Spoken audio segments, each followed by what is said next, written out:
इसको magnifying glass कहते हैं, जो बड़ा करके दिखाता है। इस मैग्नीफाइंग ग्लास से हम छोटे अक्षरों को बड़ा करके देखते हैं, लेकिन कभी इस ग्लास से कोई और दूसरा काम किया है? कभी कोई कुराफात किया है आपने? बदमाशियां कोई की है? किया है? क्या किया है? क्या किया है? आग लगाए हैं। कहाँ पे आग लगाए? हाथ पे आग लगा दिए, कागज पे। ठीक है, अब एक बात बताओ, सभी जानते हैं, एक बाबूजी को पता चला वो तो इस वाले ग्लास से बच्चों से मांग के और अपनी बीड़ी सुलगा लिया करते थे। इस ग्लास में वो शक्ति है, लेकिन ध्यान से सोचना जरा। बस एक छोटा सा चिंतन, मैं आपके सामने एक सवाल रख रहा हूं।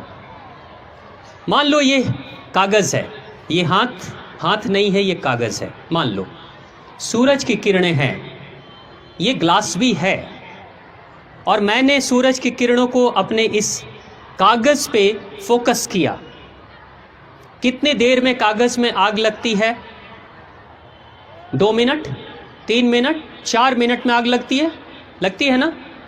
3 से 4 मिनट पे कागज पे फोकस मैं कर दूंगा तो आग लग जाएगी। किरणें सूरज की हैं, ग्लास ये है और कागज है, तीनों को एक साथ एक जगह पे रखा, आग लग जाएगी। लेकिन ये कागज है, सूरज भी है, ग्लास भी है, लेकिन मैं इस ग्लास को ऐसे रख कर और ऐसे ऐसे हिलाते रहूँगा। कितनी देर में आग लगेगी? कितनी देर में आग लगेगी? जोर से बोलो। नहीं लगेगी? 1 घंटा, 2 घंटा, दिन भर? नहीं, पूरे दिन भर कागज रहेगा, सूरज की किरणें रहेंगी, ये ग्लास रहेगा, मैं भी रहूँगा, लेकिन आग नहीं लगेगी। क्यों? क्यों?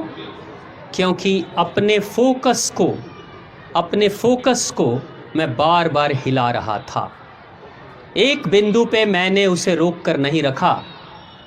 ये शीशा, ये ग्लास कौन है? कौन है ये? कौन है? आप हो या आपका मन है? आपका मन है। सूरज है, सूरज रूपी शक्ति देने वाला पिता है, यानी हमारे घर के माता पिता हैं।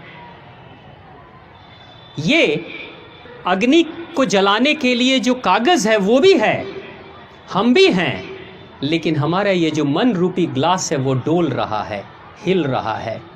कभी पढ़ाई पे, कभी किचन में, कभी टीवी पे, कभी व्हाट्सएप पे, कभी फेसबुक पे, कभी मित्र के पास, कभी फिल्म में, कभी घूम लेते हैं, कभी दोस्ती कर लेते हैं, कभी कुछ और कर लेते हैं। अगर मन बार बार डोलते रहेगा, हिलते रहेगा, सब कुछ होगा, ज़िंदगी में सारी चीज़ें होंगी, लेकिन वो नहीं होगा जो आप चाहते हो।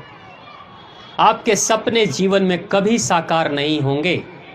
कितनी भी पढ़ाई कर लोगे, कितने भी अच्छे परिवार से होगे, कभी कुछ नहीं कर पाओगे जीवन में अगर मन आपका डोल रहा होगा तो। लेकिन अगर उस मन रूपी ग्लास को एक बार एक जगह पर टिका दोगे, सिर्फ 1 साल 2 साल, जिंदगी बदल जाएगी।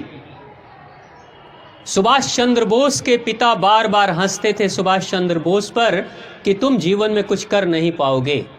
सुभाष चंद्र बोस को ये बात बड़ी लगती थी, चोट लगती थी। सुभाष चंद्र बोस ने कहा, मन ही मन कि पिताजी एक दिन मैं दिखाऊंगा कि मैं क्या कर सकता हूँ। सुभाष चंद्र बोस विदेश जाते हैं। आईसीएस की पढ़ाई हुआ करती थी लंदन में, जिसमें अंग्रेज छात्रों को उस पढ़ाई की तैयारी करने में 4 वर्ष लगते थे, 4 साल लगते थे। 4 साल की पढ़ाई के बाद इम्तहान में बैठते थे, तब कोई पास होता था या कोई फेल हो जाता था। सुभाष चंद्र बोस ने सिर्फ 9 महीने की पढ़ाई की थी और आईसीएस, भारत के पहले आईसीएस बने थे, इंडियन आईसीएस पहले।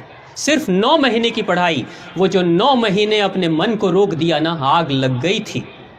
जिस समय सुभाष चंद्र बोस भारत छोड़कर जा रहे थे लंदन, बंदरगाह पे उनके रिश्तेदार और वो खुद, उनके अलावा और कोई दूसरा नहीं था। लेकिन 9 महीने की मेहनत मशक्क़त के बाद उस इंसान ने आईसीएस के उस इम्तहान में आग लगाने के बाद जब सुभाष चंद्र बोस भारत के बंदरगाह पर लौटते हैं, लाखों लोगों की भीड़ लगी हुई थी सुभाष चंद्र बोस के स्वागत के लिए। ये भारत का कोई सपूत है जो अंग्रेजों के सबसे बड़ी नौकरी को हासिल भी कर लेता है सिर्फ 9 महीने की मेहनत में, और लात मार कर चला आता है भारत माता की सेवा के लिए। ये वो शक्ति थी, ये मन की वो स्थिति है।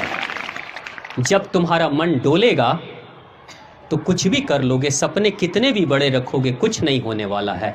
तब फिर क्या होगा, जब आप बूढ़े हो जाओगे ना, तब कहोगे हमारे भी सपने बहुत बड़े बड़े थे, लेकिन माताजी ने सपोर्ट नहीं किया, तो पिताजी ने ये नहीं किया, तो दोस्तों ने ये किया, तो दुश्मनों ने किया। शिकायत के सिवा और कुछ नहीं रहेगा आपके पास में जीवन में। इसलिए बेहतर यही होगा, इन सारी शिकायतों के तरफ जाने से बेहतर है कि अपने मन को एक बार जिस कार्य को कर रहे हो ना, उस कार्य में पूरा लगा देना, जिंदगी बदल जाएगी।